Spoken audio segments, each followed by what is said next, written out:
Hey guys and gals, it's your buddies Drew and Ralphie and Tom with Living History's Mysteries and Ferocious Feline Productions. You know, for years, for decades, even centuries, there's been a lot of stories about the first Thanksgiving and about the miracles of Thanksgiving. But there's also been a lot of misconceptions about the holiday. What was the first Thanksgiving like? What did the Pilgrims go through? What was the real relationship with the local natives? Today, we're going to take a little bit of a different look into the history of the first Thanksgiving, and then afterwards, we're going to talk about a few of the misconceptions with the holiday that people have always passed off as truth. Stay tuned. This is good.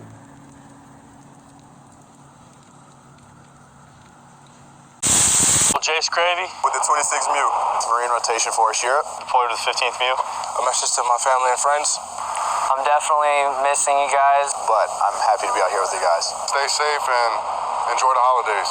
Thank you guys for all the support and love. The favorite thing I like to eat most for Thanksgiving is my mom's rice dressing. It's probably the best thing ever. Delicious. I'd like to thank my wife, my son, and my daughter for waiting for me. Stuck with me through thick and thin, 3 deployments. Thank you, babe. Love y'all dearly. Be safe. Keep on rocking in the free world. Everybody have a happy Thanksgiving.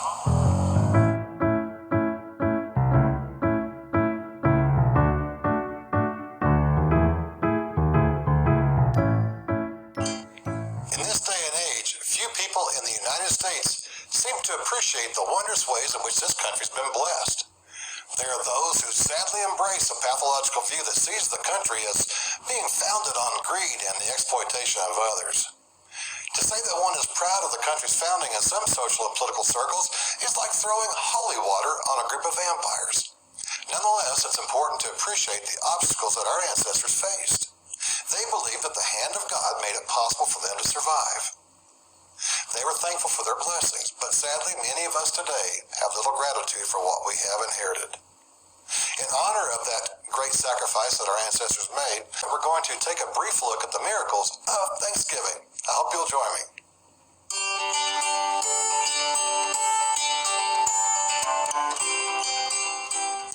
Imagine that we are living in a period of time that we now call the Little Ice Age. Winters were much longer and colder than they are today. England's River Thames routinely froze in the 17th century. While this frozen state allowed the ladies and lords of Westminster to indulge their passion for skating, the poor had to contend with restricted growing seasons and biting and frequently killing cold. You might note that nowadays the River Thames rarely freezes. The growing season in the 17th century was much shorter than it is today, so the closer one's existence was to the land, the more precarious was survival. In the north of Great Britain, the restricted growing season caused by the Little Ice Age made it difficult for England and Scotland to feed their populations, so many peasants took advantage of King James's plantation of Ulster and resettled on rented farmlands in Northern Ireland. In the European Alps, alpine glaciers expanded into valleys and threatened the very existence of villages. The Little Ice Age impacted the Americas too. Large segments of Algonquin and Iroquois peoples, for example, left their lands in southeastern Canada and what is today New York for somewhat warmer climes in Ohio and southern Appalachia. By leaving family and loved ones behind, the Shawnee and Cherokee increased the relative carrying capacity of their homelands. In a similar fashion, the 102 Plymouth colonists, which included about 50 farmers and craftsmen hired by the sponsoring London merchants adventurers, sailed across the treacherous waters of the North Atlantic. After enduring an arduous journey, they were blessed to find a bountiful natural environment that offered a respite from the limited resources of the overpopulated lands of Great Britain and coastal Europe. Keep in mind that in warmer and wetter climate epochs or time periods, the carrying capacity of land in coastal areas is increased.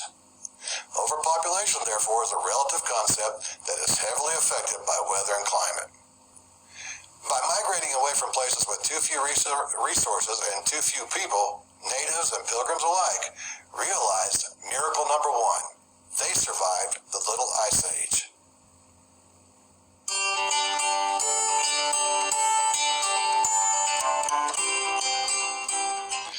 Even during the Little Ice Age, storms and hurricanes formed over relatively warm tropical waters.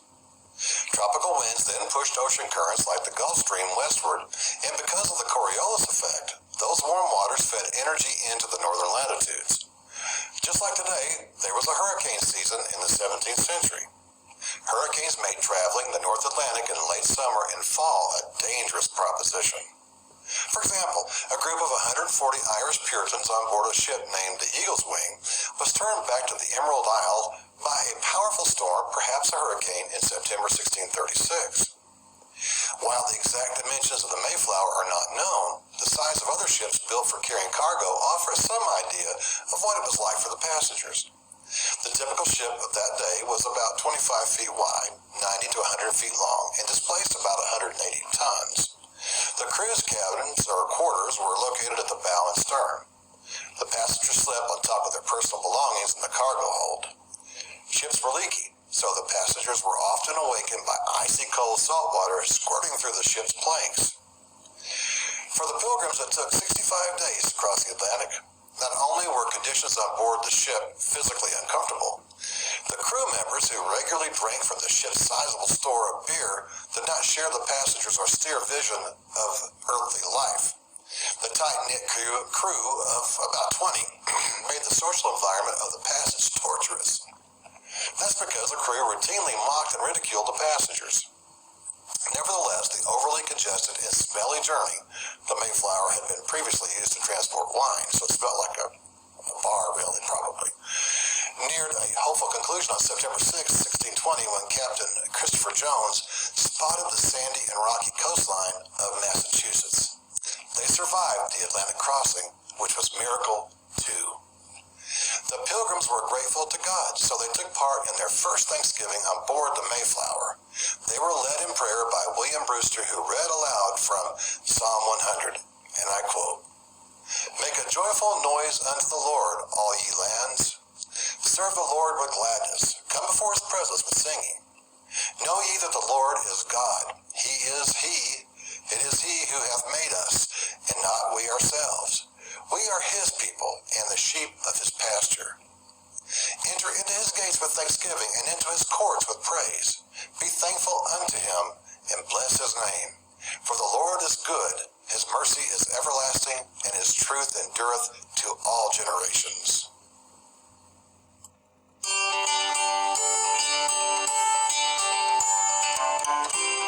Even though the Mayflower had reached the coast of Massachusetts, they arrived in November.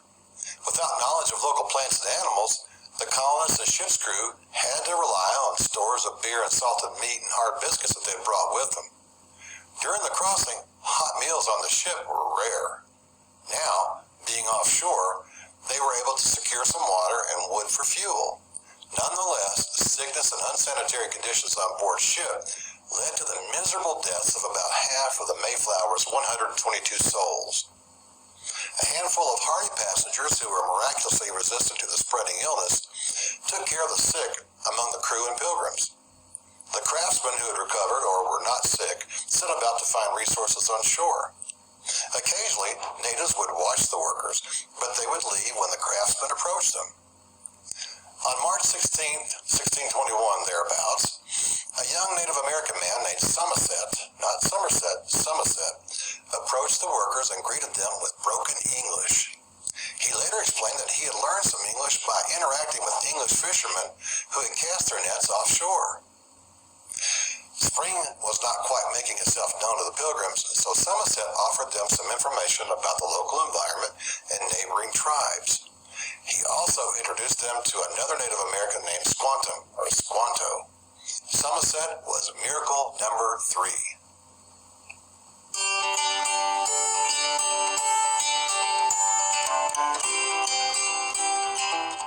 Squanto was a genuine miracle for the Pilgrims, and they were a miracle for him as well. Squanto was probably born around 1580. Like St. Patrick, he'd been captured by marauding ships and sold into slavery.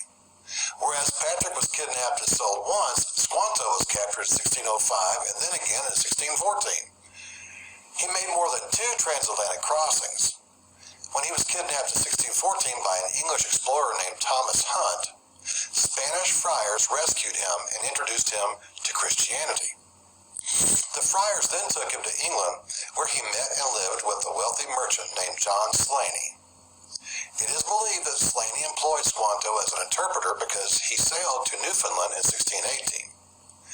After returning to England later that year, he was given passage to his homeland in 1619.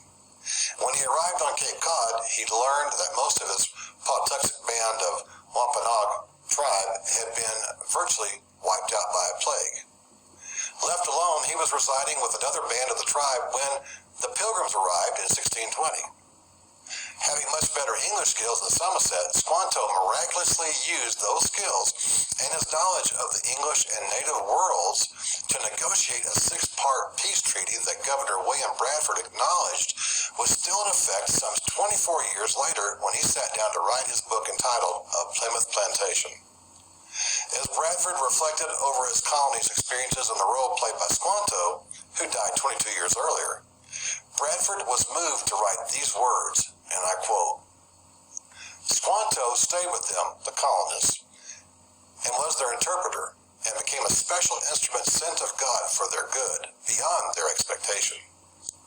He showed them how to plant their corn, where to take fish and other commodities, and guided them to unknown places, and never left them until he died."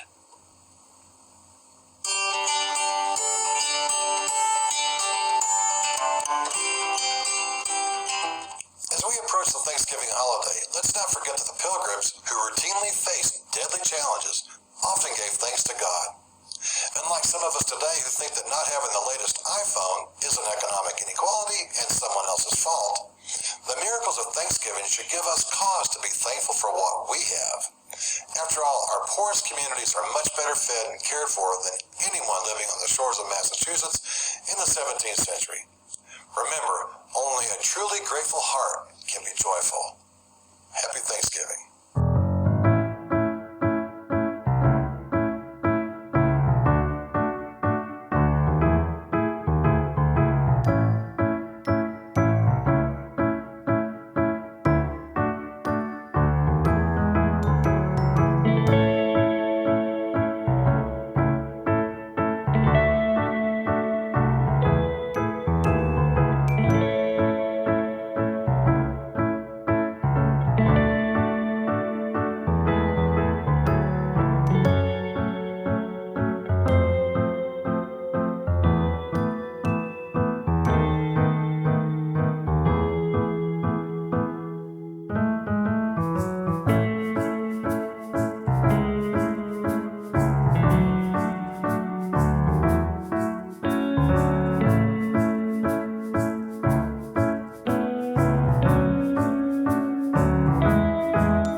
Welcome back. And there you have it. The history of the first Thanksgiving, a few of the misconceptions, and a special message to the families and friends of some of our soldiers serving their duty overseas. You don't have to be in America to celebrate Thanksgiving. The real celebration is right there.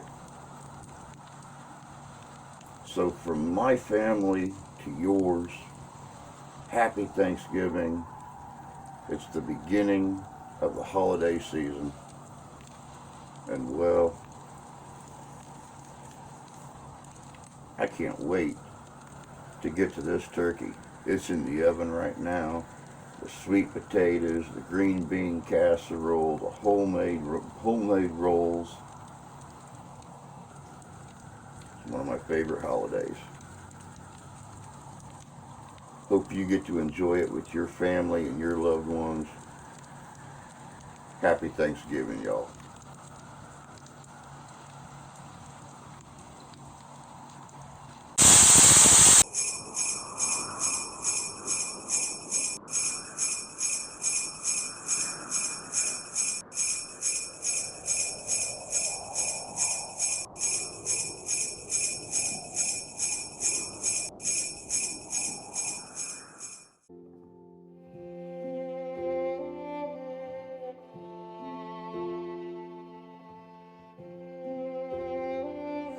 Hey guys and gals, it's your buddies Drew and Ralphie with Living History's Mysteries and Ferocious Feline Productions.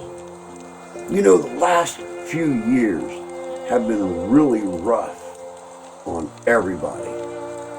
And last year we attempted to try to help some not so lucky individuals with your help, of course. And we were able to do some good and bring some smiles to the faces of people who otherwise wouldn't have a holiday. This year we're going to do it again. We're going to try to do the Secret Santa thing and the Adopt a Family. Little tiny communities like mine were really hit hard, where there's very few businesses already. But when everything gets shut down and businesses have to close, even permanently, a lot of people just don't have a means to go out and find the help that they need or a new occupation. And for those that have been injured or had a terrible loss in their family and are unable to make ends meet, this is where we can do the most good. So once again this year, we are going to attempt to help those not so fortunate folks and see if we can bring just a little bit of a smile to some more faces this year. This year we are going to do the Adopt a Family and the Secret Santa thing all over again. Of course, if you choose, you can stay just completely off the radar, and a donation will be made in the name of Living History's Mysteries and Ferocious Feline Productions when we go out and we get the things that these folks need or these folks would love to give to their children. So if you want to help out this year with the Secret Santa or the Adopt a Family charities that we so dearly care about, all you need to do is hit the link below, https://paypal.me/MrHistory2020. Of course, there's going to be a link in the description below the video that you can click and go and make a donation. And like I said, every little bit helps. It's just one more way that we can give back to our communities and we can give to those folks that are less fortunate than us. As you can see, we've already decorated for the holidays. We're already in that holiday spirit. And 'tis the time to give. So, happy holidays to y'all. Merry Christmas. Happy New Year. And God bless.